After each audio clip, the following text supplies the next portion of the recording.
ये side length ए था, ये भी क्यू था, ये भी क्यू था, ये भी क्यू था, है ना। ये साइड लेंथ ए था। इस पे हम लोग बात किए थे कि ये जो दो चार्ज हम लोग निकाल रहे थे कि एक चार्ज पे कितना फोर्स लगेगा, है ना। तो इसमें हम लोग बात किए कि ये फोर्स एक इधर लगाएगा एफ, ये वाला चार्ज एक फोर्स इधर लगाएगा एफ, और ये एफ और एफ मैग्नीट्यूड दोनों का क्या रहेगा, सेम। तो एफ था हमारा के Q Q by A square, है ना, एफ का वैल्यू था। रिजल्टेंट निकालने का दूसरा तरीका ये होता है कि ये जो फोर्स है दोनों इसको हम वेक्टर के तरीके से जोड़ेंगे, और वेक्टर के तरीके से जोड़ करके ऐसा करते हैं, एक रिजल्टेंट डायरेक्शन ऐसा लेते हैं इन दोनों का बाइसेक्टर, क्योंकि ये फोर्स जो है एक्चुअली ये फोर्स का मैग्नीट्यूड सेम है। तो ये जब हम बाइसेक्टर लेंगे तो ये जो एंगल है 60, ये कितने एंगल में डिवाइड हो जाएगा, ये डिवाइड हो जाएगा 30 और 30 डिग्री, है ना, 30 डिग्री में ये डिवाइड हो जाएगा। और हम इसके बाद ये फोर्स जो है इसका दो कंपोनेंट लिख सकते हैं, एक परपेंडिकुलर और एक ये वाला कंपोनेंट। उसी तरह से इस फोर्स का भी दो कंपोनेंट लिखेंगे, एक कंपोनेंट इधर और दूसरा कंपोनेंट इस डायरेक्शन में। तो ये जो लाइन बाइसेक्टर के परपेंडिकुलर ये और ये जो कंपोनेंट है एक दूसरे को क्या कर देगा, कैंसिल कर देगा। तो नेट रिजल्टेंट फोर्स ये एफ है, इसका हॉरिजॉन्टल कंपोनेंट क्या हो जाएगा, अलोंग बाइसेक्टर कंपोनेंट क्या हो जाएगा, रिजल्टेंट फोर्स हमारा हो जाएगा ये वाला कंपोनेंट हो जाएगा एफ कॉस 30, ये हो जाएगा एफ कॉस 30, और ये वाला कंपोनेंट भी हमारा हो जाएगा एफ कॉस 30, ये वाला, है ना। तो ये हो जाएगा एफ कॉस 30 डिग्री। और ये साइन कंपोनेंट, ये जो एफ साइन 30 है और एफ साइन 30 एक दूसरे को काट देगा। तो रिजल्टेंट फोर्स हम लिख सकते थे that is equal to 2f cos 30, cos 30 होता है √3/2। तो ये 2 कट जाएगा और ये बच जाएगा दैट इज √3f। और ये जो डायरेक्शन है रिजल्टेंट फोर्स का डायरेक्शन हम लाल रंग से दिखा रहे हैं, ये रिजल्टेंट फोर्स का डायरेक्शन कुछ इस डायरेक्शन में बनेगा। ये हमारा हो गया रिजल्टेंट फोर्स, ठीक है। तो इसको लिख लेते हैं, ये हमारा रिजल्टेंट फोर्स हो जाएगा that is equal to √3k/Q/a²। इसी तरह से अब मान लो ये हमारा पॉइंट P था, अगर हम बोलते कि what is the field at point P, ये तो फोर्स निकाले, रिजल्टेंट फोर्स एक चार्ज पे कितना लगेगा, इस चार्ज पे कितना लगेगा। अगर हम यही फील्ड बोले होते what is the field at point P, तो P पॉइंट पे फील्ड क्या लगता, तो फील्ड के लिए हम क्या करेंगे, ये जो capital Q coulomb charge P पे रखा हुआ इसको हम क्या कर देंगे 1 कूलम, ठीक है। तो जैसे ही हम इस फोर्स इस चार्ज को 1 कूलम कर देंगे तो ये Q का वैल्यू, यहाँ का चार्ज ये और ये चार्ज जो का त्यों रहेगा, ये वाला और ये वाला को कुछ नहीं करना। इस पॉइंट पे जब P पॉइंट पे फील्ड हमें निकालना है तो P पॉइंट पे जो चार्ज रखा है उसको 1 कूलम कर देंगे। तो 1 कूलम करेंगे तो फील्ड एट पॉइंट P क्या हो जाएगा, √3k/Q/a²। ये हमारा फील्ड हो जाएगा। और फील्ड का डायरेक्शन ये लाल रंग से दिखा रखे हैं, ये लाल रंग से जो फोर्स है उसका डायरेक्शन और फील्ड का डायरेक्शन भी यही रहेगा। मतलब जहां पर भी फील्ड निकालना है वहां का चार्ज को 1 कूलम करके और नेट रिजल्टेंट फोर्स निकाल देंगे। ये समझ में आ गया फील्ड और फोर्स इसका। कल के क्लास में क्योंकि पेन एक्चुअली चल नहीं रहा था अच्छे से, ठीक है। अब अगले क्वेश्चन में आते हैं, ठीक है। देखो अब जैसे मान लो क्वेश्चन नंबर 2, ये दूसरा नंबर क्वेश्चन, ठीक है। सेकंड नंबर क्वेश्चन हम लोग ऐसे सिंपल क्वेश्चन लेते हैं। मान लो हमारे पास ये एक बड़ा सा स्क्वायर है, ठीक है, ये एक स्क्वायर है। इसमें भी पहले फोर्स का बात करेंगे और फिर उसी को फील्ड में कन्वर्ट कर देंगे। ये मान लो एक बड़ा सा स्क्वायर है, यहाँ पर एक चार्ज रखा हुआ है कैपिटल Q, यहाँ पर एक चार्ज रखा हुआ है कैपिटल Q, यहाँ पर एक चार्ज रखा हुआ है कैपिटल Q, चारों इक्वल चार्ज रखा हुआ है, ठीक है। और साइड लेंथ जो स्क्वायर का है वो a है, ठीक है। अब तुम्हें क्या करना है कि अगर ये इस चार्ज पे हम तुमसे बोले what is the force experience by this charge, इस चार्ज पे टोटल रिजल्टेंट फोर्स कितना लगता होगा। तो ये ग्रेविटेशन में भी ऐसा क्वेश्चन हम लोग किए थे। तो अब इसमें क्या करेंगे, ये पहला चार्ज, ये दूसरा चार्ज और ये तीसरा चार्ज, ये तीनों मिलके जो यहाँ पे फोर्स लगाएगा वो फोर्स हम नेट रिजल्टेंट कैलकुलेट कर लेंगे। तो पहला चार्ज जो फोर्स इस पे लगाएगा, यहाँ पे भी चार्ज कैपिटल Q रखा हुआ है, ये फोर्स इधर लगाएगा, ये फोर्स F इधर लगाएगा। ये जो पहला चार्ज है 1 पॉइंट पे जो रखा हुआ है, ये इस चार्ज पे फोर्स किधर लगाएगा, इधर। और ये फोर्स का वैल्यू हो जाएगा KQQ, मतलब Q Q square by A square, ये हो गया ठीक है। उसी तरह से ये दूसरा चार्ज, अब दूसरा चार्ज का जो यहाँ से दूरी है, यहाँ से जो सेपरेशन है, ये कितना है a√2, ये ए है, ये ए है, तो ये दूरी कितना हो जाएगा √2a है ना, राइट एंगल ट्रायंगल है ना ये ए और ये डायगोनल हो जाएगा, तो ये डायगोनल कितना हो जाएगा √2a। तो ये सेकंड चार्ज जो इस पे फोर्स लगाएगा इसी लाइन के लॉन्ग लगाएगा, तो ये सेकंड चार्ज का फोर्स कुछ इधर लग जाएगा F2, इसको F1 मान लेते हैं, ये F2 क्या हो जाएगा, that is equal to K Q1 Q2, क्योंकि दोनों चार्ज बराबर है, बाई R स्क्वायर, तो R क्या लिखे यहाँ पे √2a, तो √2a का होल स्क्वायर करेंगे तो क्या हो जाएगा ये 2a स्क्वायर। इसी तरह से तीसरा चार्ज जो फोर्स लगाएगा, ये जो थर्ड चार्ज है, ये तीसरा चार्ज जो इस पे फोर्स लगाएगा वो इधर कुछ फोर्स लगाएगा, ठीक है F3, और इन दोनों चार्ज के बीच जो फोर्स होगा F3 ये हो जाएगा K Q बाई डिस्टेंस कितना इन दोनों के बीच, तीसरा और चौथा के बीच A, तो ये हो जाएगा A स्क्वायर। तो तीन फोर्स लगा है ना, अब इन तीनों फोर्स का रिजल्टेंट का अगर बात करें तो तुम देखो कि ये एंगल कितना रहेगा 45 डिग्री, ये वाला एंगल भी कितना रहेगा 45 डिग्री, 90 डिग्री का आधा है, पूरा 90 है, उसका आधा आधा हो गया। अब F3 और F1 का कंपोनेंट देखो, F3 और F1 का मैग्नीट्यूड क्या है बराबर, क्योंकि F3 F1 का मैग्नीट्यूड बराबर है, इसलिए हम क्या करते हैं F3 का और F1 का कंपोनेंट ले लेते हैं, इन दोनों का कंपोनेंट ले लिए, एक कंपोनेंट इसका इधर बना, एक कंपोनेंट इसका इधर बना, उसी तरह से इसका एक कंपोनेंट इधर बनेगा और एक कंपोनेंट इधर बनेगा, ये हो जाएगा F3 sin 45 डिग्री और ये हो जाएगा F1 sin 45 डिग्री, है ना। और ये जो दोनों कंपोनेंट रहेगा क्या रहेगा F3, इसको हम दूसरे रंग से लिख लेते हैं, लाल रंग से लिख लेते हैं, ये जो कंपोनेंट होगा ये कंपोनेंट हो जाएगा F3 cos 45 डिग्री।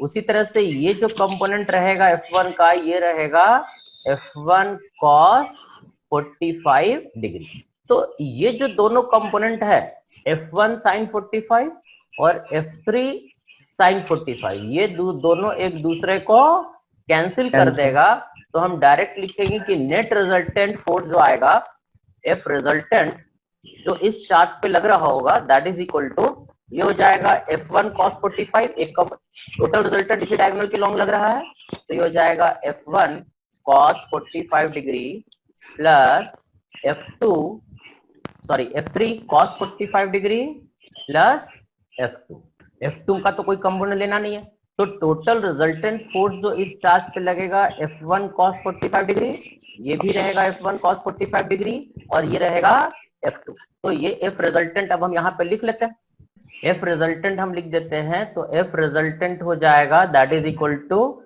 F1 हमारा KQ बाई ए स्क्वायर, ये हो जाएगा KQ square by A square, cos 45 मतलब 1/√2, ये तो अब जोड़ लोगे, ठीक है। इसी तरह से F3 हो जाएगा KQ square by A square और cos 45 हो जाएगा 1/√2।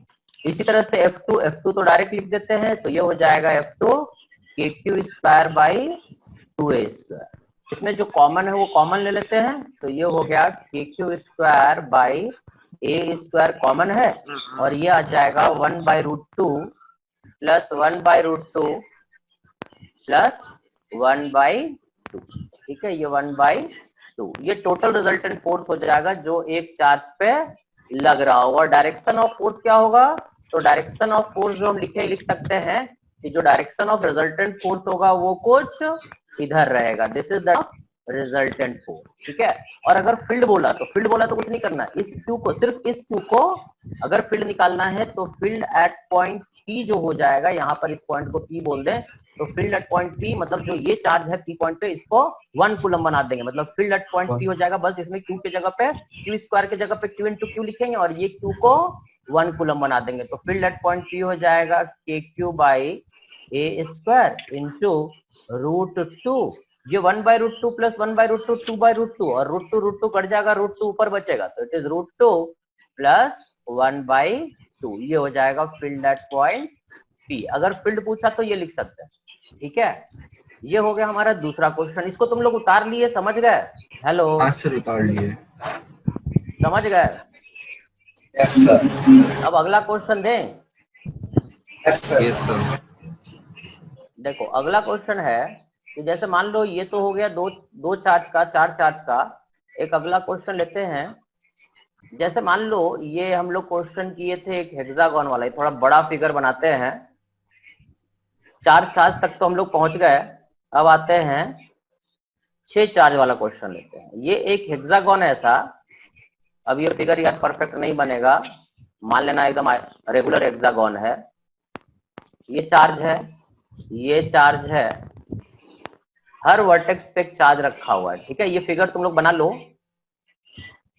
है ना। यहाँ पे चार्ज क्यू रख देते हैं, यहाँ पे चार्ज 2Q रख देते हैं, यहाँ पे चार्ज 3Q रख देते हैं, यहाँ पे चार्ज 4Q रख देते हैं, यहाँ पे चार्ज 5Q रख देते हैं और यहाँ पे चार्ज 6Q रख देते हैं। सारे चार्ज क्या है? पॉजिटिव। ठीक है, इसका साइड लेंथ क्या है? ए। रेगुलर हेक्सागोन है, साइड लेंथ क्या है? ए। तुम्हें बताना है कि इसके सेंटर पे, ठीक है, अब हम सेंटर बनाने का कोशिश करते हैं। इसके सेंटर पे अगर हम एक पॉइंट चार्ज छोटा सा रख दें, देखो ये रफ डायग्राम है, एग्जैक्ट तो नहीं बन पाएगा। ठीक है, ये इसका सेंटर हो गया।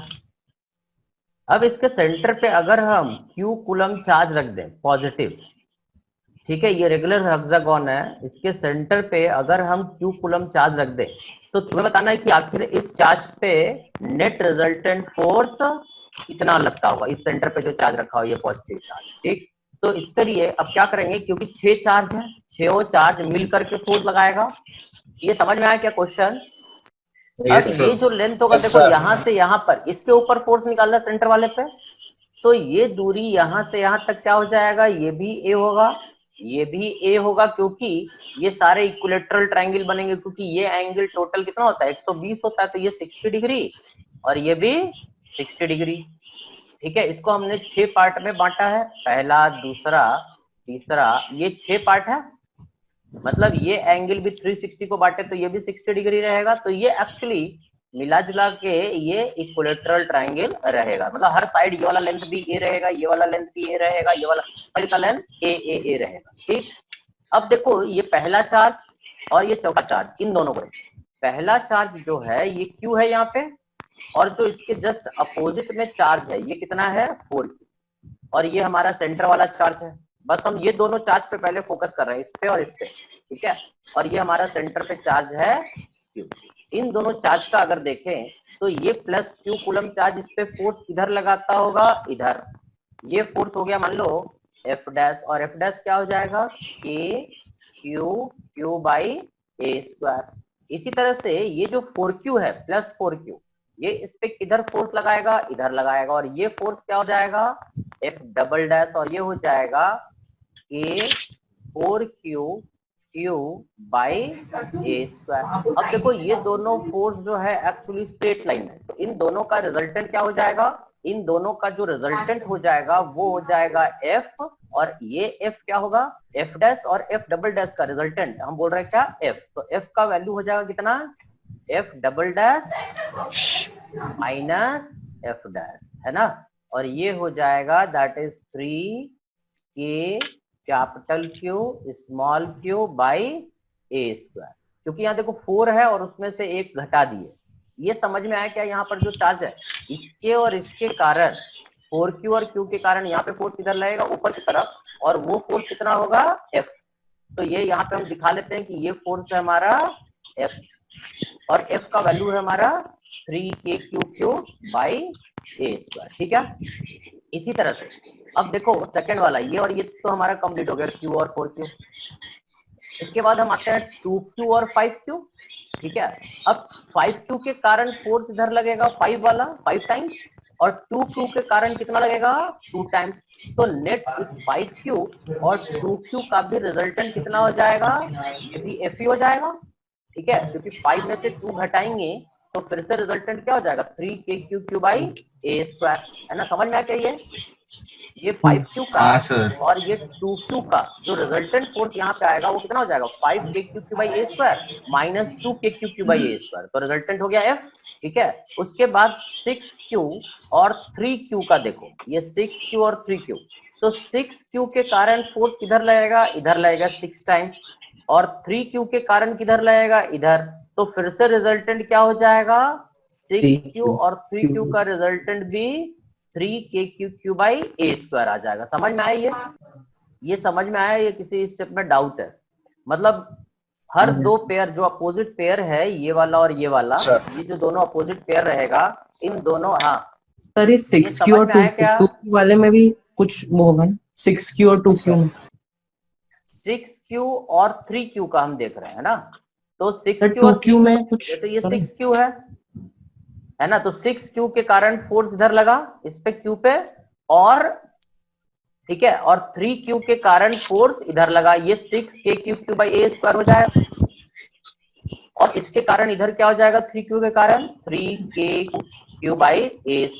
इन दोनों का रिजल्टेंट क्या हो जाएगा 6KQQ/A² माइनस 3KQ/A²। कितना हो गया ये 3KQQ/A²। समझ में आई है? A²। 6Q और 3Q का रिजल्टेंट भी 3KQQ/A² ही आएगा। ठीक है सर 6Q और 2Q में वो फील्ड नहीं लगेगा 6Q और 2Q? नहीं, ये अपोजिट देखो, इस वाले पे जो चार्ज फोर्स लगाएगा वो एक फोर्स ये और ये लगा, ये दोनों का कहानी कंप्लीट हो गया। फिर इसका और इसका हम बात कर लिए, इसका और इसका बात कर लिए, दो पेयर का बात कर लेते हैं। ये 6Q इधर लगाएगा, 2Q इधर लगा रहा है, सबका तो इंडिपेंडेंट देख ही लिए, नहीं समझ में आया? 6Q के कारण इधर फोर्स लगा, हाँ बोलो सर 6Q और 2Q में क्यों, मतलब कोई फोर्स नहीं लग रहा? नहीं, हमें निकालना है ये जो सेंटर पे चार्ज है इस पे कितना फोर्स लगा, तो हम इसके ऊपर फोर्स देखेंगे ना। अच्छा, इसके बीच का फोर्स क्यों देखेंगे? हाँ ठीक, समझ में आया? 6Q और 2Q का फोर्स हमें देखने का कोई जरूरत ही नहीं है भाई, रिजल्टेंट फोर्स हम सेंटर वाले पे देख रहे हैं ना। ठीक है, या इसको ऐसे करो, ऐसे समझो, हम एक बार फिर से थोड़ा डिटेल और थोड़ा समझाते हैं। इसको ऐसा कर लो कि ये हमारा, इसको हम एक बार फिर से फिगर बनाते हैं और समझाते। देखो कि ये हमारा हेक्सागोन था, फिर से इसको थोड़ा समझने का कोशिश करो। ये हमारा हेक्सागोन था ऐसा, ठीक है। अब देखो यहाँ पर चार्ज Q था, ये चार्ज इस सेंटर वाले चार्ज पे कितना फोर्स लगाएगा, है ना। मान लेते कितना फोर्स लगाया F1 कितना हो जाएगा, F1 हो जाएगा KQQ/A²। ये ठीक है, पहला चार्ज जो है इस पे फोर्स लगाया वो ठीक है। ये जो दूसरा चार्ज है ये कितना है 2Q, ये इधर कितना फोर्स लगाएगा, ये इधर फोर्स लगाएगा F2, ठीक है, और F2 हो जाएगा हमारा that is equal to 2KQQ/A²। ये F2 हो गया। इसी तरह से ये थर्ड चार्ज, ये वाला, ये 3Q है, तीसरा चार्ज किधर फोर्स लगाएगा, इस तरफ F3, है ना। तो F3 फोर्स लिख लेंगे, F3 हो जाएगा 3 टाइम्स F1, ये F1 मतलब KQQ/A²। इसको हम लिख सकते हैं F2 इज 2 टाइम्स F1, ठीक है, ये F3 हो गया। इसी तरह से ये वाला चार्ज जो है 4Q, ये किधर फोर्स लगाएगा, ये लगाएगा F4, और F4 हमारा क्या हो जाएगा, F4 हो जाएगा 4 टाइम्स KQQ/A², ठीक है। फिर ये हो गया 5Q जो फोर्स है ये इधर फोर्स लगाएगा, ये हो जाएगा F5, और F5 हमारा क्या हो जाएगा, ये हो जाएगा 5 टाइम्स, ये हो जाएगा 5 टाइम्स F1, ठीक है। और उसी तरह से अब छठा चार्ज जो हमारा होगा ये वाला, ठीक है, ये 6Q, ये 6Q जो चार्ज है ये इस पे फोर्स लगाएगा F6, और F6 हमारा जो हो जाएगा F6 that is equal to 6 times F1। ये अब समझ में आया यहाँ तक? ठीक है। अब देखो इस चार्ज पे F4 और F1 सेम स्ट्रेट लाइन में एक्ट कर रहा, F4 और F1 सेम स्ट्रेट लाइन में है ना। तो F4 और F1 का रिजल्टेंट कितना हो जाएगा, F4 और F1 का रिजल्टेंट बताओ कितना हो जाएगा, 3 हो जाएगा, है ना। तो इसका इसका रिजल्टेंट इन दोनों को हटा देते हैं और इनका रिजल्टेंट को बोल देते हैं एफ, और एफ का मतलब हो गया हमारा 3f1, f1 मतलब हो गया k Q by A square. इसी तरह से f2 और f5 भी एक सिंगल स्ट्रेट लाइन के लॉन्ग कर रहा है ना। अब f5 और f2 का रिजल्टेंट देखो, f5 और f2 का रिजल्टेंट देखो कितना हो जाएगा, 5f1 माइनस 2f1, ये भी कितना है, f ही रहेगा, ये भी है ना। हाँ ठीक है, उसी तरह से 6 का ये f6 का देखो और ये f3, ये भी एक सिंगल स्ट्रेट लाइन में है, तो f6 और f3 का रिजल्टेंट कितना हो जाएगा, f6 है हमारा 6f1 और f3 हमारा 3f1, इन दोनों का रिजल्टेंट कितना हो जाएगा, ये भी 3f1 हो जाएगा, तो ये भी f लिख लेंगे। समझ में आया है ना। 6 फोर्स का रिजल्टेंट यहाँ पे दिखा दिए इस पे, और ये 3 पार्ट में अब डिवाइड हो गया, ये सबका 6 का अलग अलग फोर्स दिखा है और सबका रिजल्टेंट एक एक स्ट्रेट लाइन के लॉन्ग ले लिए। तो यहाँ पर जो फोर्स अब बना, ये 3 फोर्स बना, एफ और एफ का वैल्यू है 3k capital Q small Q by A square. ठीक है, अब आगे बढ़े।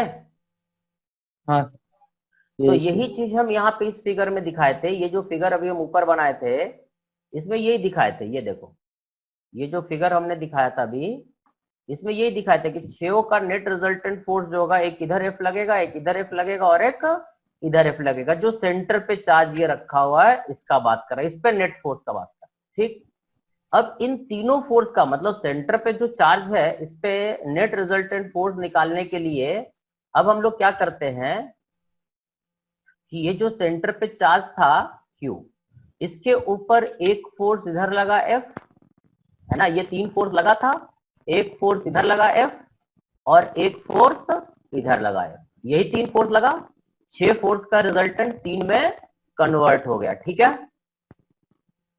और ये एंगल कितना है, 60 डिग्री। उसी तरह से ये एंगल कितना है, 60 डिग्री। ये ऊपर वाला फिगर देख लो, एक बार हम ऊपर वाला फिगर फिर से दिखा देते हैं। ये वाला हमने बनाया, ये जो तीनों फोर्स दिख रहा है ना, ये ब्लू रंग में F, F और F, ये तीनों फोर्स को हमने नीचे फिर दिखाया अलग से। ठीक है, समझ में आया ये। अब ये जो तीनों फोर्स है इसका रिजल्टेंट हमें निकालना, वही यहाँ पे लग रहा होगा। तो इस F का 2 कंपोनेंट होगा, एक इधर हो जाएगा F cos 60, एक इधर हो जाएगा F sin 60। इसका एक कंपोनेंट हो जाएगा F cos 60 और ये हो जाएगा F sin 60। F sin 60, F sin 60 क्या हो जाएगा, कट जाएगा, तो रिजल्टेंट फोर्स जो आ जाएगा हेक्सागोन वाले पे वो आ जाएगा F cos 60 प्लस ये वाला F cos 60 plus F cos 60 plus F। ठीक है, F cos 60 ये रहेगा, F cos 60 ये रहेगा और F ये रहेगा। ठीक है, और रिजल्टेंट फोर्स का जो डायरेक्शन होगा वो इस डायरेक्शन में एक्ट करेगा, ये रिजल्टेंट फोर्स हो जाएगा। और रिजल्टेंट फोर्स का वैल्यू हम लिख लेंगे, that is equal to F cos 60 मतलब cos 60 1/2 होता है, plus F cos 60 plus F cos 60 plus F। ठीक है, और cos 60 को हम लिख देते हैं 1/2, तो ये कितना हो जाएगा, F/2 plus F/2 plus F कितना हो गया, 2F। और F का वैल्यू कितना था, F का वैल्यू था हमारा कितना था, 3k क्यूब बाय हाँ 3, हमको लगा तो लोग सो गए, 3k cube by A square. तो ये हो जाएगा हमारा total resultant force is 6k cube by A square. ठीक है, ये हमारा नेट फोर्स हो गया। और अगर इसी तरह से बोल दो कि अगर ये P पॉइंट था, सेंटर था, अगर हम बोल देते कि फील्ड एट सेंटर, सेंटर पे फील्ड क्या होगा, तो फील्ड एट सेंटर के लिए क्या करेंगे, जो सेंटर पे चार्ज है इसको क्या कर देंगे, इस क्यू को 1 कूलम रख देंगे, तो फील्ड एट सेंटर हो जाएगा 6k cube by A square. And centre पे जो फील्ड होगा उसका डायरेक्शन हम लिख सकते हैं कि नेट डायरेक्शन जो यहाँ पे बनेगा, यहाँ पर डायरेक्शन जो रिजल्टेंट फोर्स का होगा वो इस डायरेक्शन, इस डायगोनल के लॉन्ग रहेगा, है ना, और फील्ड भी इसी डायरेक्शन में होगा। This is the field at centre. बात समझ में आया क्या? अगर फील्ड निकाला तो इस Q को 1 कूलम कर देंगे और 6 चार्ज के कारण यहाँ पे फोर्स कैलकुलेट कर लेंगे। समझ गया? समझ में आ गया? ठीक है? हाँ सर। ठीक है, अब अगले क्वेश्चन में चलते हैं। ठीक है, अगला क्वेश्चन है, मान लो, पहले इसको मिटाना पड़ेगा थोड़ा, चलो दूसरा पेज निकाल लेते हैं, नया पेज ले आते हैं। ठीक है, अगला क्वेश्चन है, मान लो यहाँ पे हमारे पास चार्ज है 4Q और यहाँ पे चार्ज है मान लो Q। ये दो चार्ज है, इन दोनों चार्ज के बीच डिस्टेंस मान लेते हैं, ये आसान क्वेश्चन दे रहा है, दोनों के बीच डिस्टेंस मान लेते हैं A। ठीक है, अब तुमसे पूछे कि इस दोनों चार्ज के बीच में हमें एक चार्ज रखना है +Q। ठीक है, एक चार्ज रखना है +Q, ये दोनों भी पॉजिटिव पॉजिटिव चार्ज ही है। ठीक है, इन दोनों के बीच में हम कहाँ पे इस चार्ज को रखें कि इस पे नेट फोर्स क्या लगे, 0। तो इसके लिए क्या करेंगे, यहाँ पे इस बीच में कहीं चार्ज को रख देते हैं और मान लेते हैं यहाँ से कितना डिस्टेंस दूर, x। तो अगर ये डिस्टेंस x है, हमें x निकालना है, तो अगर ये डिस्टेंस x है तो ये डिस्टेंस क्या हो जाएगा, a माइनस। ठीक है, और यहाँ पे इस पे नेट फोर्स क्या होना चाहिए, 0। तो देखो ये जो चार्ज हमारा q है, इसके ऊपर ये जो 4Q है, ये कितना फोर्स लगाएगा, इधर फोर्स लगाएगा, कितना हो जाएगा ये force, K4 capital Q into small q, K Q1 Q2 by R square. R square मतलब a माइनस x का होल स्क्वायर, ये हो गया। ठीक है, और ये जो दूसरा चार्ज है ये Q, ये इस पे फोर्स किधर लगाएगा, इधर फोर्स लगाएगा, और ये फोर्स क्या हो जाएगा, K Q by x square. ठीक है, अब अगर इस पे नेट फोर्स 0 है, मतलब ये वाला फोर्स और ये वाला फोर्स क्या होना चाहिए, बराबर, ये दोनों बराबर होना चाहिए, इसका मतलब है ना। तो हम डायरेक्ट लिख देंगे कि अगर इस पे नेट फोर्स 0 है, मतलब ये चार्ज जितना फोर्स लगा रहा है और ये जो 4Q वाला जितना फोर्स लगा रहा है और Q वाला जितना फोर्स लगा रहा है, ये दोनों जोड़ के क्या होना चाहिए, 0। तो इस पे 4Q इधर फोर्स लगा रहा है और ये Q वाला इधर फोर्स लगा रहा है, ये दोनों का रिजल्टेंट क्या हो जाए, 0। इसका मतलब ये वाला फोर्स और ये वाला फोर्स क्या रहे, बराबर। तो इन दोनों को बराबर करेंगे तो आ जाएगा, इन दोनों को बराबर करेंगे तो आ जाएगा K Q by x square must be equal to 4K by x minus a minus x का होल स्क्वायर। ठीक है, और ये Q और ये Q काट देना, तो इसको लिख लोगे इधर, तो ये हो जाएगा a माइनस x का whole square must be equal to 4x square. ठीक है, सही, हाँ सही। ठीक है, अब इसको, अब अगर हम स्क्वायर रूट हटा तो ये हो जाएगा a minus x is equal to क्या लिख रहा है, प्लस माइनस 2x। अब देखो माइनस लिख देंगे तो सही रहेगा, गलत हो जाएगा, गलत हो जाएगा, जब रूट लगाते तो प्लस माइनस दोनों हो सकता है ना। तो ये माइनस साइन अपन लेंगे तो x क्या हो जाएगा, निगेटिव आ जाएगा, जो कि सही नहीं है। तो हम यहाँ पे लिखेंगे a minus x is equal to 2x और x इज इक्वल टू कितना आ जाएगा, a बाई 3, है ना। समझ में, माइनस साइन नहीं ले सकते, माइनस लेंगे तो x निगेटिव आ जाएगा, जो कि पॉसिबल नहीं है। समझ में आया क्या, समझ में आया, अरे ये तो आसान था रे। हाँ सर, आ गया। आ गया, वो हाँ सर आ गया, वो वाला क्वेश्चन हेक्सागोन वाला क्लियर है ना। हाँ हाँ सर। ठीक है, अब इसके बाद आता है, देखो अब इसके बाद टाइम क्या बचा है, 4 मिनट। जब ये बंद हो जाए तो 10 मिनट बाद फिर स्टार्ट करना है इसको। ठीक है, हाँ सर। अभी बहुत कम लोग आए रहे, 16-17 लोग थे, 18 लोग, अभी कम आए, 7 ही लोग आए अभी। सब लगता है आराम करने लगा, खाने पीने निकल गए। हाँ सर, नहीं चाट तुम लोग, तो ये क्वेश्चन सब समझ में आया था। एससी वर्मा तुम लोग को उस पर डाल दिए थे इलेक्ट्रोस्टैटिक्स का edumantras.in पे, देखे मिला। सर मेरे पास तो है सर।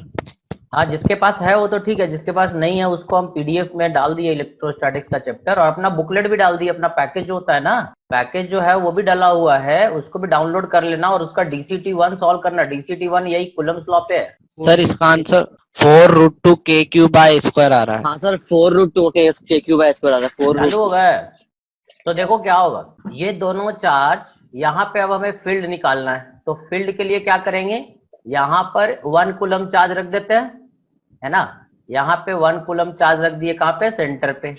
अब 4 फोर्स लगेगा, चारों रिजल्टेंट फोर्स निकाल लेते हैं। अब जैसे मान लो कि ये वाला Q और ये 3Q, किधर फोर्स लगाएगा, यहाँ पे यहाँ पे ये दोनों मिलकर के फोर्स इधर लगाएगा, ये वाला Q और ये 3Q, नेट रिजल्टेंट फोर्स किधर प्रोड्यूस करेगा, इस तरफ। और ये फील्ड का डायरेक्शन ये हो जाएगा 1 कूलम पे फोर्स, इसका Q का और 3Q का रिजल्टेंट कितना हो जाएगा फील्ड, F1 हो जाएगा 2KQ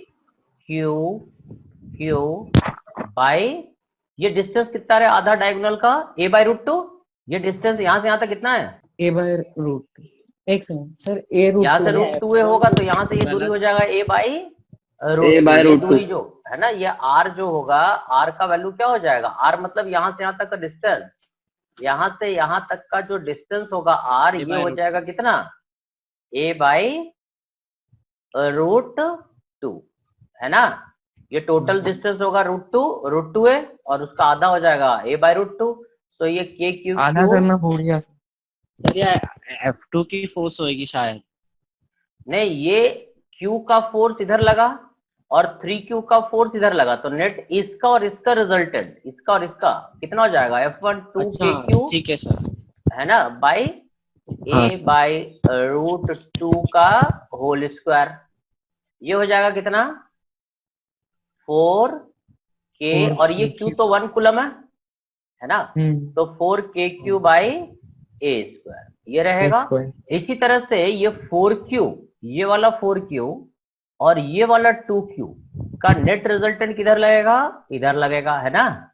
तो ये भी हमारा कितना रहेगा, F1 के बराबर ही रहेगा। ये भी मैग्नीट्यूड कितना हो जाएगा, 2KQ/r² और 4KQ/r²। तो F1, ये भी F1 के बराबर ही हो जाएगा, ठीक है। तो यहाँ पर नेट रिजल्टेंट फोर्स किधर बन जाएगा, यहाँ पर जो नेट रिजल्टेंट फोर्स हो जाएगा ये ऊपर की तरफ हो जाएगा, इस तरफ, है ना। समझ में आई ये बात, नेट रिजल्टेंट फोर्स, ये F1 और F1 का रिजल्टेंट देखो, एक F1 इधर एक्ट कर रहा है ना, और एक F1 इधर एक्ट कर रहा, ठीक है। ये दोनों F1 का मैग्नीट्यूड क्या है, सेम है, और दोनों के बीच एंगल कितने, अरे यार ये है ना, ये F1 और ये भी F1, ये दोनों F1 ही रहेगा, है ना। ये भी F1 रहेगा, ये भी F1 रहेगा, और इन दोनों का रिजल्टेंट F1 के बीच ये एंगल कितना है, 90 डिग्री, है ना, 90 डिग्री। तो ये 90 डिग्री रहेगा, तो रिजल्टेंट किधर बन जाएगा, टोटल रिजल्टेंट ऊपर की तरफ बन जाएगा, और ये रिजल्टेंट हो जाएगा FR, और FR हो जाएगा कितना, FR हो जाएगा F cos 45, F cos 45 कितना, 2 cos 45, 2 टाइम्स F। तो ये हो जाएगा टोटल 4√2 KQ/A²। यही आंसर था। हाँ सर, हाँ सर, हाँ सर, जाएगा ना, ये आंसर है इसका। चलो आधा सर, मेरा गलत आंसर था। हाँ सर, यही था। ठीक है, तो ये तो हो गया हमारा फील्ड एट सेंटर। मेरे ख्याल से ये समझ गए हो, फील्ड का डायरेक्शन ऊपर की तरफ हो जाएगा, क्योंकि फोर्स ऑन 1 कूलम ही निकाले हैं, तो फील्ड एट सेंटर जो हो जाएगा नेट रिजल्टेंट ऊपर, ये फील्ड एट सेंटर रहेगा। ठीक है, दूसरा क्वेश्चन लें। हाँ सर, दूसरा क्वेश्चन इसी का लेते हैं। जैसे मान लो कि ये सीलिंग है, और इस सीलिंग से हमने 2 धागे ऐसे बांध रखे हैं, ठीक है। ये दोनों धागों में 2 आइडेंटिकल मास के बॉल बंधे हुए हैं, m मास के, और जिसके ऊपर चार्ज q है।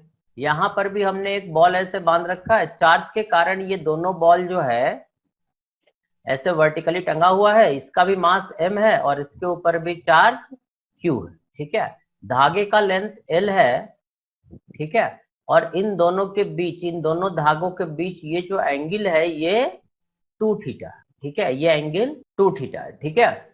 तो तुम्हें बताना है कि अगर मास दिया हुआ है, ग्रेविटी जो है नीचे की तरफ एक्ट ऐसे करता है, g का वैल्यू नीचे लगता है, ठीक है, acceleration due to gravity g है। तुम्हें बताना है what is the value of charge. अगर इस तरह का क्वेश्चन है, q का वैल्यू क्या होगा, ठीक है, what is the value of charge, निकाल पाओगे, ठीक है। टोटल फोर्स बैलेंस कर देना, तो चार्ज का वैल्यू क्या होगा ये बताना है। कि 2 चार्ज ऐसे सीलिंग से टांग दिए, 2 आइडेंटिकल धागा जिसका लेंथ l और l है, इन दोनों धागों के बीच ये एंगल जो है 2 थीटा है। इस चार्ज का चार्ज q है +q, और दोनों पे आइडेंटिकल चार्ज +q है, और मास दिया हुआ है। तो तुम्हें बताना है कि अगर ये ग्रेविटी इस तरह के स्पेस में ये थीटा 2 थीटा एंगल बना के टंगा रहता है तो इस चार्ज का वैल्यू क्या है, एक बॉल पे कितना चार्ज है, ये छोटे छोटे पॉइंट चार्ज है, ठीक है। तो Q का वैल्यू क्या होगा, तो हम सॉल्व करके बताएं। सर एक सेकंड। देखो क्या करोगे, सुनो, तुम लोग इसको बाद में ट्राई कर लेना, अभी हम एक्सप्लेन कर देते हैं। इसमें क्या करते हैं कि एक परपेंडिकुलर बाइसेक्टर एक्चुअली ऐसे, देखो 40-50 मिनट के बाद ये जो है ना सिस्टम थोड़ा स्लो कर देता है, ये ऐसा, ठीक है।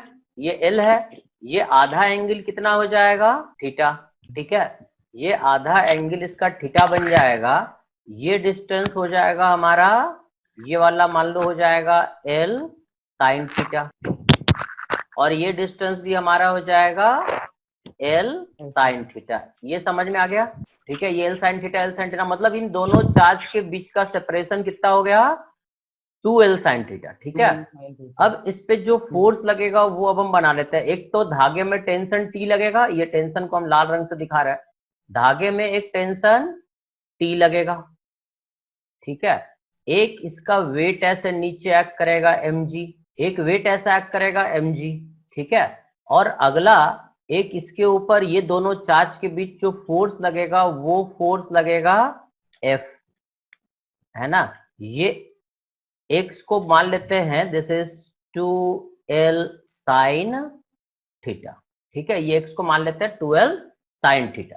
तो अब इन तीनों फोर्स को अगर हम देखें तो ये तीनों फोर्स के कारण ये इक्विलिब्रियम में रहता है, तो ये एंगल देखो, ये एंगल अगर थीटा है तो ये एंगल भी थीटा रहेगा।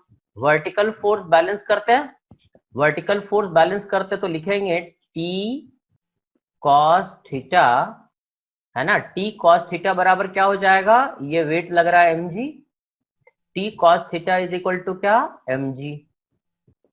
और दूसरा हो जाएगा T sin थीटा, टेंशन का एक component T cos theta weight को बैलेंस करेगा क्योंकि ये बॉल जो है इक्विलिब्रियम में है, उसी तरह से सेकंड बॉल भी इक्विलिब्रियम में, तो किसी भी एक बॉल का लेकर के हम पूरा सॉल्व कर सकते हैं। T cos थीटा बराबर mg, और दूसरा हो जाएगा T sin थीटा बराबर F, है ना। T sin थीटा बराबर क्या हो जाएगा, F। देखो इस T का दो कंपोनेंट होगा इस बॉल के ऊपर, एक वर्टिकल कंपोनेंट होगा ये T cos थीटा, और एक इधर हो जाएगा टेंशन का कंपोनेंट T sin थीटा, ये साइन लिखा हुआ है, और एक इसका वेट लगेगा mg, और दूसरा फोर्स इधर जो लग रहा है वो F। क्योंकि ये इक्विलिब्रियम है तो T cos थीटा mg के बराबर होगा और T sin थीटा F के बराबर, ठीक है। और F का वैल्यू हमें पता है कितना है, F बराबर है K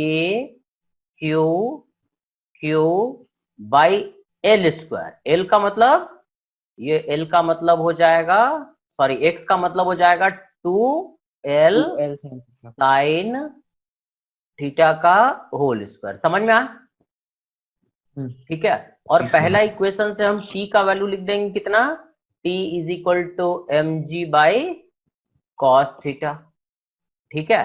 T बराबर mg बाई कॉस थीटा लिख देंगे तो हमारे पास जो बचेगा, यहाँ लिख देते T का वैल्यू, ये हो जाएगा mg बाई कॉस थीटा, है ना, mg by cos theta into sine theta.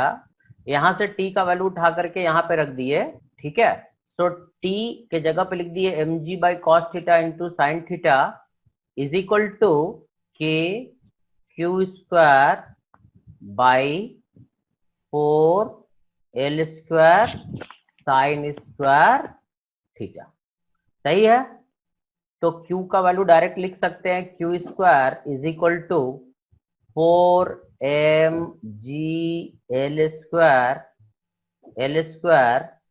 Sign into sine square मतलब साइन क्यूब थीटा, ये पूरा टर्म को इधर लेके चलेगा, sine cube theta divided by K into cos theta. और इसका रूट ले लोगे तो, अरे इसका रूट ले लोगे, ठीक है। अब इसका रूट ले लेना, तो Q का वैल्यू हुआ, देखो इसमें M दिया ही हुआ है, G दिया हुआ है, L दिया ही हुआ है, थीटा दिया ही हुआ है, K का वैल्यू अपने को पता ही होता है 9 इंटू 10 टू पावर 9, इससे आंसर निकल जाएगा। मेरे ख्याल से समझ में आ गया। एक वर्टिकल, ये SC वर्मा से का क्वेश्चन हम लिए हैं, ये हमारे पास एक वर्टिकल दीवार है सर, ठीक है। इलेक्ट्रिक फील्ड तो समझ ही गया कि इलेक्ट्रिक फील्ड अगर रहता है तो चार्ज पे क्या करता है, फोर्स लगाता है, ठीक है। यहाँ पे हम एक ब्लॉक रख देते हैं, ये एक ब्लॉक है जिसका मास, इस ब्लॉक का मास m है, ठीक है। ये यहाँ से इसका दीवार तक का दूरी अपने को पता है l है, ठीक है। अब हम क्या करते हैं, एक इलेक्ट्रिक फील्ड यहाँ पे, एक इलेक्ट्रिक फील्ड ऐसे जनरेट कर दिए। अब ये इलेक्ट्रिक फील्ड क्या करेगा, इस ब्लॉक के ऊपर हमने चार्ज रख दिया +q, ठीक है। तो जैसे ही चार्ज रखेंगे इस ब्लॉक के ऊपर क्या होगा, फोर्स लगने लगेगा, सही। तो ये ब्लॉक यहां से चलने लगेगा। मान लो फ्रिक्शन कोफिशिएंट क्या है, 0।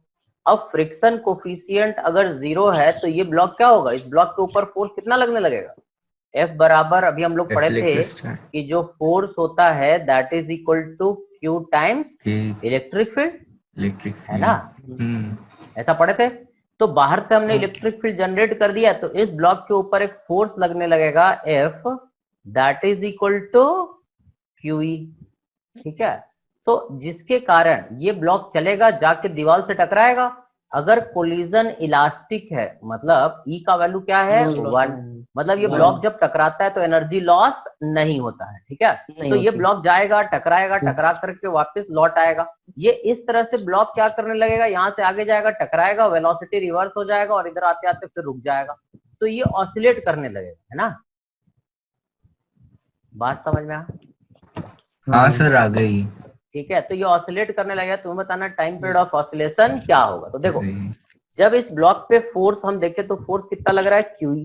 तो this force is equal to क्या हो जाएगा, मास इनटू एक्सेलरेशन, ठीक है। तो फोर्स हमारा कितना, चार्ज इनटू इलेक्ट्रिक फील्ड, ठीक है। तो एक्सेलरेशन हो जाएगा that is equal to QE/m, इतना एक्सेलरेशन हो जाएगा इसका। अब इस एक्सेलरेशन से ये ब्लॉक कितना डिस्टेंस चल रहा है, L, तो इसको जाने में कितना समय लगेगा, जाने का टाइम मान लेते कितना है, T1, ठीक है। जाने का टाइम T1 हो गया, तो हम लिखेंगे L बराबर S, ये वाला फॉर्मूला लगा है, S is equal to UT plus half AT², क्योंकि इसका इनिशियल स्पीड क्या है, 0, टोटल डिस्प्लेसमेंट S कितना है, L, जाने में कितना डिस्टेंस चलेगा, L, तो ये हो जाएगा L is equal to U तो 0 है, UT प्लस हाफ A, मतलब हो गया, A का मतलब हो गया QE/m, यहाँ लिख देते हैं QE/m, इसका एक्सेलरेशन है, और जाने का टाइम कितना है, T1, तो ये T1² हो गया। तो यहाँ से सीधा लिख लेते हैं, तो T1 जो हमारा हो जाएगा that is equal to √2LM by Q into E, ये जाने का टाइम हुआ। अब जब ये लौटेगा, जैसे टकराएगा तो इसका वेलोसिटी क्या हो जाएगा, रिवर्स होगा, जिस स्पीड से आया था उसी स्पीड से रिवर्स हो जाएगा, बट फोर्स का डायरेक्शन क्या रहेगा, सेम। तो इसका जब ये लौटेगा तो क्या हो जाएगा, रिटार्डेशन, और धीरे धीरे रिटार्ड होकर के यहीं पे आके रुक जाएगा, जहां से चला था वहीं पे आके रुकेगा। तो लौटने का टाइम भी क्या हो जाएगा, यहाँ से यहाँ आने का टाइम भी T1 ही रहेगा। तो टाइम पीरियड ऑफ ऑसिलेशन क्या हो जाएगा, टाइम पीरियड ऑफ ऑसिलेशन हो जाएगा 2 टाइम्स T1, क्योंकि जाने का टाइम और आने का टाइम, यही चीज बार बार रिपीट होता रहेगा। ये पीरियोडिक मोशन करेगा, एक बार जाएगा, टकरा के फिर वापस आएगा, फिर जाएगा, फिर वापस आएगा। इस तरह से ये जो पार्टिकल है, ये जो ब्लॉक है, ऑसिलेट करने लगेगा। मेरे ख्याल से क्वेश्चन समझ में आया? हाँ सर, आ गया। ठीक है, अब इसके बाद देखो, अपने को जो अब आगे पढ़ना है वो डिस्ट्रीब्यूटेड चार्ज पढ़ना है। ये तो पॉइंट चार्ज का भी हम लोग पढ़ रहे थे कि पॉइंट चार्ज के कारण फोर्स कैसे निकालते हैं, फील्ड कैसे निकालते हैं। अब कल के क्लास में अपन डिस्ट्रीब्यूटेड चार्ज, जैसे रिंग का कैसे निकालते हैं, रॉड का कैसे निकालते हैं, ठीक है, वो फील्ड अब कल नए सिरे से शुरू करेंगे। ठीक है, अभी तो हम लोग पॉइंट चार्ज का बात कर रहे थे, डिस्ट्रीब्यूटेड चार्ज का बात कल से शुरू करते हैं। कल यही 4 बजे अपन आते हैं, ठीक है। आज इतना काफी है, सही, क्योंकि हम बोले जा रहे तो लोग आराम से बैठ के सुन रहे हो। नहीं सर, लिख रहे ना, बिना गाली गलौज के आराम से सुन रहे हो, मजे में है कि नहीं? चलो, तो समझ में आ जाता है। हाँ हाँ सर सर आ हाँ जाता है। सर हाँ तो वो थोड़ा सा अपना पैकेज डाउनलोड कर लेना है ना। इलेक्ट्रोस्टैटिक्स का पैकेज नाम से डला हुआ इलेक्ट्रोस्टैटिक पैकेज, ठीक है। तो एक बार जाके डाउनलोड कर लो और देख लो, उसमें से DCT1 ट्राई कर लेना जरा, है ना। PDF फॉर्म में डाल रखे हैं, उसको डाउनलोड करके उसका DCT1 ट्राई कर लेना। वो force due to charge particle ही है ना।